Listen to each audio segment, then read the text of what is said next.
kids lie for one of three reasons: to get gain, out of fear, and to feel important. If we break down each one of those, kind of give an example, a child lying out of fear is going to look like, did you take the cookies from the cookie jar? No. As they brush the crumbs off their face. Of course they're not going to admit to that. You've come at them with such intense energy and accusation. It's scary. Yeah, no, I didn't do that. To get gain, there's something of a great desire. They don't know how to access it. This is where they might lie in order to try to access money, a toy, going out with friends. Oh, did you finish the dishes? Yeah, I did. See you later, Mom. And they're gone. And then to feel important. This is about significance and being important and belonging in your environment, right? I remember being a young girl, maybe 11 years old, and someone asking me if I went to the mall today. And here I create some fabricated story about going to the mall and this little restaurant called Super Salad, this little salad bar place, and how I walked up and down the mall, when really I didn't. But to hold their attention and to feel important in their eyes was important to me at the time. What was the price I paid? My integrity. When we lie to feel important out of fear and to get gain, as a parent, what we can do to counter this is actually look at the child and go, all right, what are the patterns I'm seeing?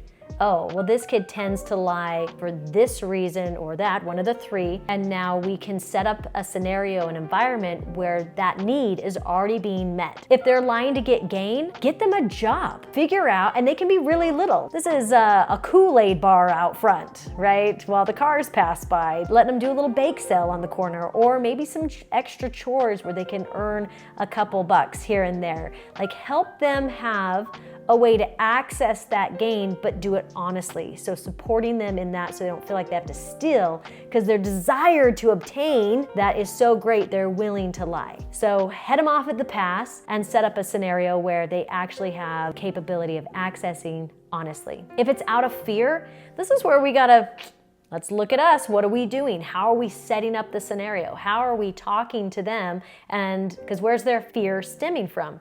Well, it's probably you.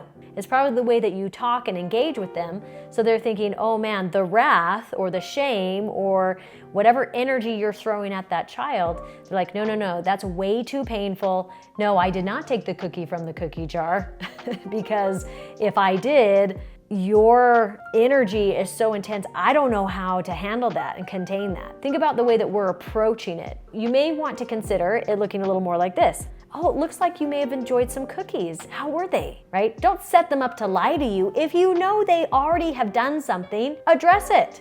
Oh, I see that you didn't make your bed today. Can I help you make it now? Instead of, did you make your bed? When you very well know they didn't make their bed.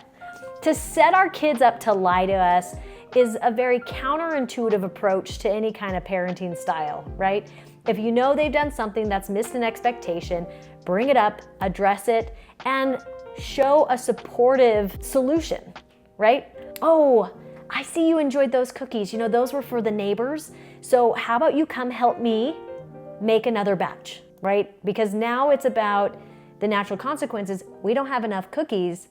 You get to come and help me make a batch. And you know what? Both of you are going to enjoy each other's company and you have an opportunity to connect in that relationship as well. Yes, it's going to be frustrating.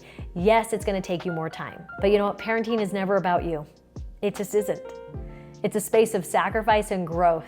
It pushes us to the point and brink of such discomfort and frustration that we have nowhere to go but grow. Now, if we look at the third one, to feel important, this kid is looking for anything, any pat on the back, an extra hug, some kind of please acknowledge me in their life. So if they're fabricating stories, it's because they want your attention. They need the attention of you and those around them. So, you know what, maybe it's put them in dance, get them on stage, maybe a little improv. Maybe it's gonna be, hey, this is your time to tell me all of whatever it is you wanna tell me, or come play a game with me. Look at how you can set up the scenario, their environment in such a way where that they can begin to feel significant, that they belong. And check in, ask them, hey, how can I help you? Did you know that I love you? Now, do you love you? I know I love you, but do you love you? And do you know that I love you? And what are some things we can do to connect? What are some things that we can do, whether go for a drive? It's that attention they need. They need to be significant in your eyes. So why do they lie? To feel important, out of fear, and to get gain.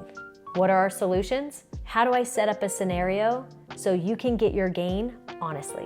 Maybe you got a little entrepreneur on your hands, so help them. Out of fear, what's our approach gonna look like? Calm it down, set them up to tell the truth because you already know the truth. Don't ask them questions you already know the answer to. And to feel important, make sure they feel loved. And that's gonna be by your attention and your presence. Now you may be thinking that it's too late for you, that you're in the scenario with a couple of tweens and teenagers where you've already conditioned them, right? You've made these mistakes and now they're lying to you about everything. So how do we gain back? How do we rebuild that trust? Well, there's hope. And let's break it down.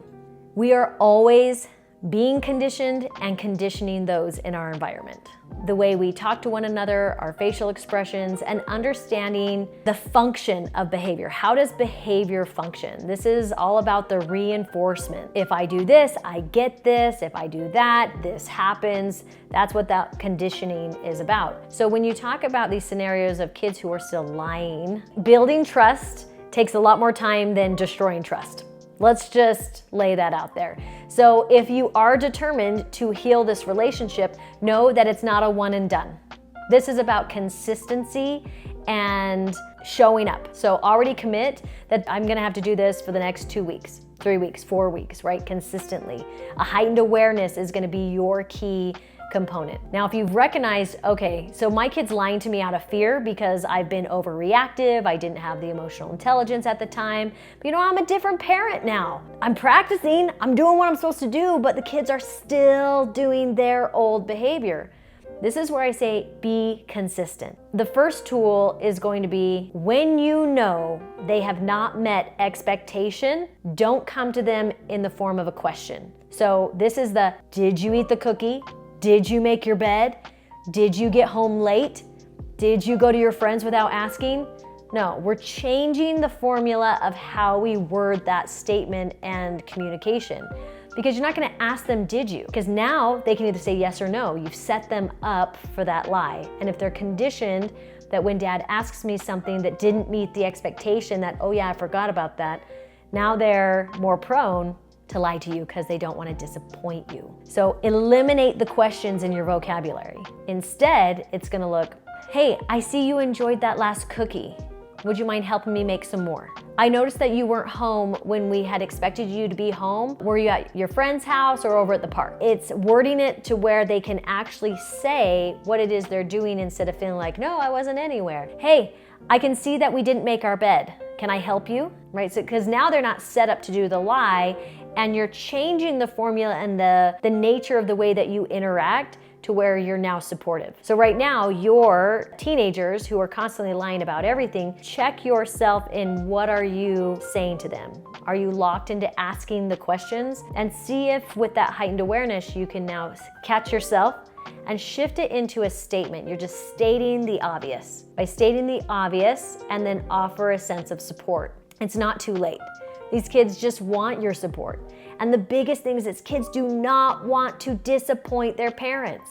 And oftentimes in this type of scenario, they're under the impression that your emotional well-being is their responsibility. That's where I'd start. Hey, guess what? I'm dad or I'm mom. Hey, mom gets to feel and have bad days and be all kinds of emotion because I have a body. Just like you get to have all those feelings too, both comfortable and uncomfortable, for no other reason than you have a body. You're not responsible for my emotion and I'm not responsible for your emotion. They're just emotions. There's no good, there's no bad emotions, there's just emotions. And this is mind-blowing and earth-shattering for many of us. Because I was raised in a generation where I was responsible for the emotional well-being of the adults around me. And this is unreasonable. to expect from a child. This is also where our people pleasers emerge. Because like, oh, are you okay? Are you okay? I'm gonna put my voice on the back burner and until I lose my voice completely, and I'm just gonna make sure everybody is okay. And the reality is it can become very toxic. The thing we see in the people pleaser scenario from a child is they are not looking to share any kind of truth of their own. They don't even know what their truth is. They're looking for the cues on your face and in your body language to determine, what do you want me to say? What's your right answer? So I'm gonna just tiptoe here, watching, am I in the zone of what you want from me? And that becomes their confused space. The healing process is first establishing what is emotion. One, it's part of life. And there's comfortable emotions and uncomfortable emotions. Not good and bad, just some are pleasant and some are unpleasant. And we get to have them because we have a body, period. You're not responsible for mine, and I'm not responsible for yours. But what we can do is begin to understand what those emotions tell us about ourselves. With our kids, and that's a whole emotional intelligence talk. We can jump down that rabbit hole a little later. But if we have a child who is thinking that they're responsible for my emotions, they're not gonna share their truth with me. They're gonna be watching for my cues to make sure that I'm happy because they think that's their job. It's not their job. Their job is to share their truth. But if they don't feel safe enough to share their truth, that's where we got a little problem. So let's create an environment where they can feel safe. And that's by being patient enough and compassionate enough and reassuring. It's a lot of reassurance. Hey buddy, I know it can be scary to tell me what you're really thinking, but I want you to give it a go. Test me out. Like you've gotten to grow up a little bit, I've grown up too. And I'm sorry for those times that I just didn't get it right. What do you got for me?